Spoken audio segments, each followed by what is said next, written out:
Hello and welcome to India Today. I'm Siddharth Zarabi and joining me today is a very special guest, the Managing Director of the International Monetary Fund, Kristalina Georgieva. Welcome to the show. You are here at the AI Impact Summit in New Delhi, a massive gathering. And given all that you've been seeing and observing, I want your first key takeaways about the AI Summit and what do you think it has really delivered so far? Let me start with namaste. Thank you very much. I have to respond in kind. It is great to be in India, especially for an event so dynamic and inspiring. What the summit does is to bring not just the world together, but to bring the developing world in India to meet with those that are ahead on this journey. What India is doing in AI is phenomenal because the goal of India is to democratize AI. What is the biggest risk we face? That AI is going to open the accordion of opportunities too widely. The haves and the have-nots may have a big distance in between. What India is saying is it need not be that way. We can work to make AI a source of benefit for the whole of society. And we, India, are determined to help the rest of the world, especially the global south, to benefit from AI. My two big takeaways. One, AI is already here. And the speed with which it is affecting the way we work, we live, we interact with each other, is so high, highest in the history of technological transformation. We risk falling behind if we don't lean forward with everything we have.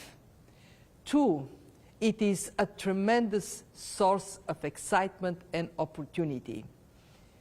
But it also brings risks. And we have to embrace the opportunities of higher productivity, higher growth, and manage the risks, especially the risks of displacement of workers. And that, for us at the IMF, is a very important objective to help our members grab the opportunities, manage the risks. And here, in India, during the AI Summit, I learned a lot about ways we can do it. On the labor front, and you are an economist all your life, you've studied this issue, how significant is this risk? Because for the developing world, labor displacement will be a bigger risk, one would imagine, than other parts of the world. So what we know is the following. Already there is evidence that the impact on labor market is very significant. I mean, AI is like a tsunami hitting the labor market. We assess 40% of jobs globally, 60% in advanced economies, to be impacted by AI in the next years, either enhanced, made more productive, or replaced. And when we study concretely what is happening, we find a very interesting story. Already in the United States, 1 in 10 jobs require AI-enhanced skills, and it pays more. People in these jobs with more money in their pockets, they spend more, and that creates demand for low-skill workers in restaurants, in hotels, in entertainment. The total impact on employment, surprisingly, in areas we studied, is positive. But it is positive because of the increase of low-paying jobs.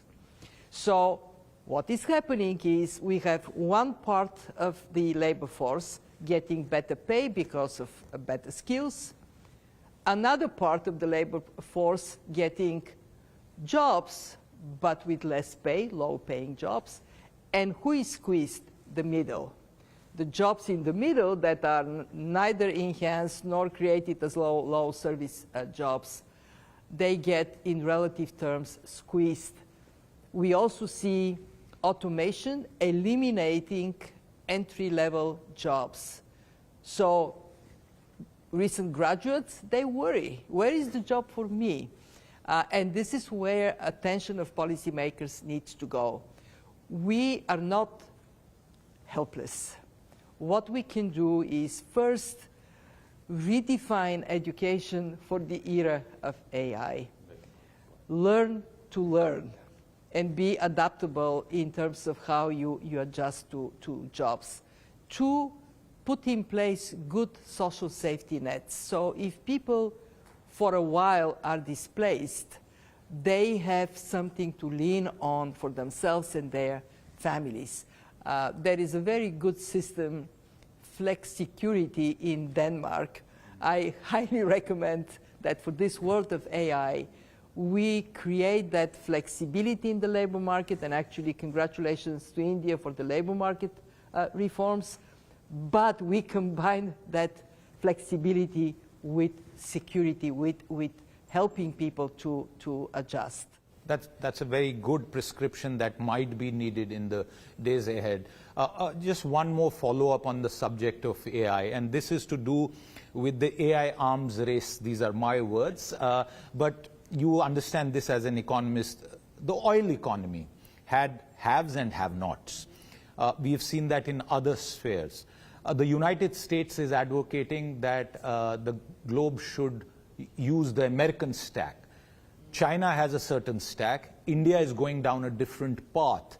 What is your own assessment of the path that India seems to be choosing, that is to use what exists elsewhere, also a foundational model that has just been announced in India, and build applications for public good, healthcare, in education? Is that the right way for a country like India?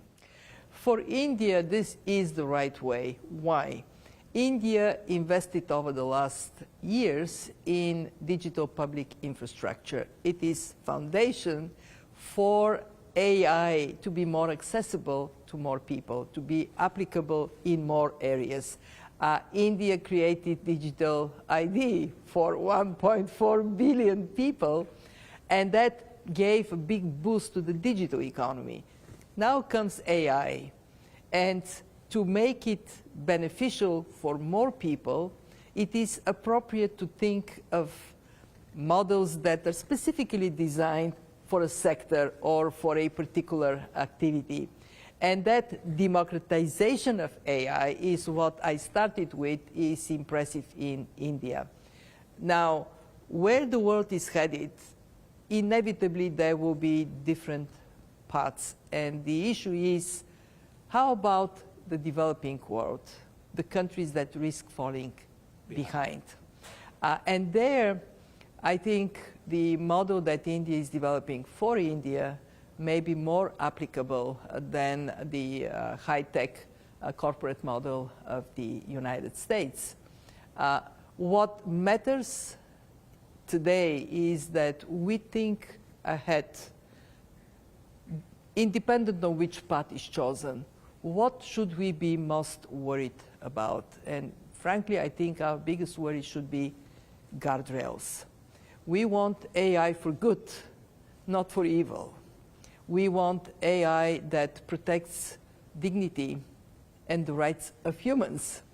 And that requires more attention to the ethical foundation of AI and much more attention to what are the guardrails we have to collectively, as humanity, put in place.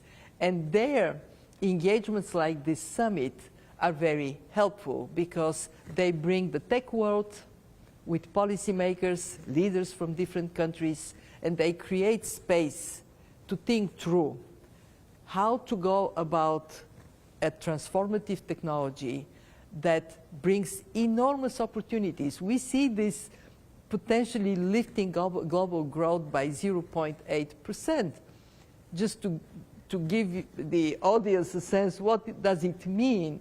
It means that we will have growth globally above the pre-pandemic level. Right now, it's anemic 3.3%. We can break out of this path of low growth, high debt with AI.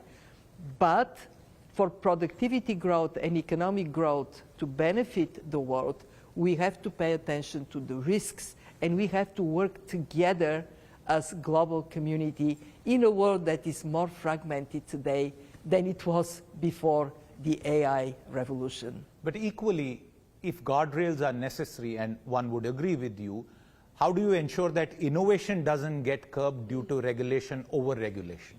Well, that is the trickiest question. I think the only answer to the question is to work together and identify what are the biggest risks and how we can put guardrails for those, and do that very carefully, because you're right, innovation is what drives prosperity, and we have seen far too many times suffocating innovation with excessive regulation.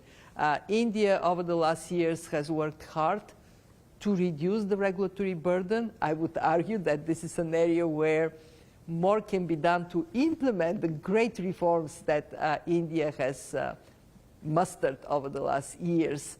And I think that culture of creating space for innovation, but managing risks that could come from bad behavior, that balance is one that needs to be, we need to aspire for.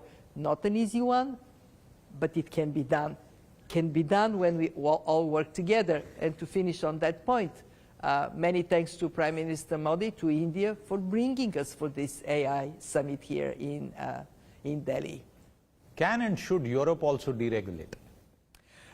So in Europe, I happen to know Europe very well. I was EU Commissioner, Vice President of the European Commission for a while. In Europe, the understanding now is that there is red tape that needs to be taken out. But Europe thinks about it as efficient regulation, effective regulation. The term deregulation they avoid using because they don't want to send the signal that everything goes, that there are no protection for workers and for the well-being of citizens. And yes, Europe must implement its single market to the fullest, something that Mario Draghi and Letta have been advocating for. Europe needs a 28 regime for firms. So if you go to Europe and you register in Germany, what you do is applicable in all 27 countries. Europe needs capital market union. Europe needs free movement of skills across the union and a unified energy system. All of this has to be done with optimal regulatory requirements, not with the regulatory capacity of Europe that it has today. So yes, simplify. Absolutely, that's a very good point. You spoke about AI adding to global growth and taking it to pre-pandemic levels. I want to understand from you, you also spoke about fragmentation, particularly for me, the question really that I want you to answer is, what's your sense about the long-term consequences of the changes in the tariff order, particularly from the United States, which is the largest consuming economy in the world, in the medium to long term, Madam? Do you think it's going to have a positive impact for growth, or is it uncertain? What we have seen is very interesting. When the US announced tariffs, it was at a level much higher than what effectively the tariff level is today. So they move in a direction of moderating the tariffs they proposed. But most importantly, how did the rest of the world react? The rest of the world said, thank you, but no thank you. And not only countries continue by and large to trade under the rules that have been established over decades, but there is an uptake of trade agreements, regional, cross-regional. India has its trade agreement with the UK, with the EU. a tariff agreement with US, working on other trade agreements.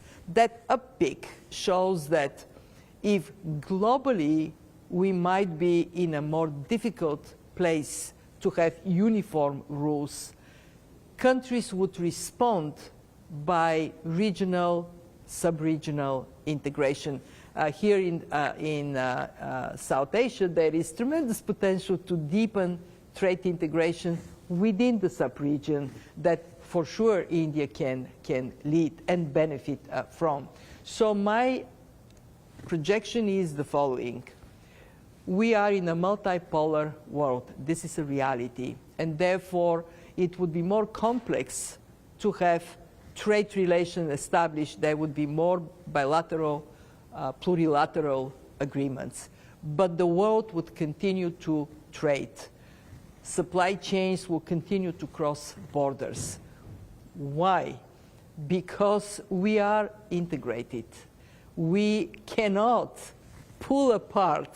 There is no going back to some place where everybody relies only on its own capacity. And if you go back in history, this is what we have been doing for thousands and thousands and thousands of years, trading. Trade is like water. You put an obstacle, it goes around it. As we wind down this conversation, I want to ask you, is that your biggest worry, that with the new multipolar arrangements and the new evolving trade order, that there will be many countries that will be left behind? The global trade order as it existed lifted many countries out of poverty. It created jobs. It created a global supply chain. Do you worry that that is going to suffer? My biggest worry is that we are in a more shock-prone world. We have seen the pandemic, the war in Ukraine, inflation spike, high interest rates, one after another after another. Climate shocks are hitting many countries dramatically. This will continue. And what has happened over the last couple of years is twofold. One, many countries have exhausted their fiscal capacity to respond to shocks. They borrowed to help their businesses and their people, and now level of debt is high, level of growth is disappointing. When the next shock comes, rich countries are not going to be there to pour tons of money with the positive spillover for the rest of the world. It's just not possible. So this is my first worry. We exhausted buffers, we have to rebuild them. My second worry is then when a shock hits, what you said is going to be a tragedy in the making. The smaller, poorer countries, actually big poor countries, they will be most dramatically impacted. And the world has weakened its collective capacity of solidarity in a moment of shock. I very much welcome the emerging market economies like India, like Brazil, that are saying we have to nurture solidarity because it is the right thing to do, but also because in an unstable world, there are risks for everyone. It is a matter of economic security not to let countries fall behind. I feel privileged as the head of the IMF because our job is to come to the rescue to countries in trouble. Right now we have 50 programs. One is right next to you in Sri Lanka. Yes. Why so many? Because so many countries are experiencing difficulty and because official development assistance has gone down. Yes, I'm proud we help countries, but I worry that it should not be only the IMF to be there for them. Finally, a message. India, a bright spot globally in terms of its own domestic growth, 7% plus, give or take a few. But the weakening climate consensus, is that a worry for countries like India? It is a worry for everybody who cares about the future of our children and grandchildren. because the risks of climate change are real. They are already materializing in many places. And India has many parts of the country that are vulnerable to climate shocks. But I also would say this is an opportunity for India, opportunity for leadership. The International Solar Alliance is one example, how India can step up and make sure that for its own people and for the betterment of the world, it is taking that leadership role. I see a lot in this growth boost in India that is great for the world. One, India contributes significantly to global growth, but also by being a dynamic, innovation-driven economy, it sheds light for other countries to follow. And I see very often excitement that other countries can follow in your footsteps. Absolutely. Madam Managing Director, you've taken time to answer all these questions and give us a sense of how we are placed both at the macro level and at this moment in the age of AI. Thank you very much for your time. With that, it's a wrap on this conversation. If you've been, thank you very much for watching.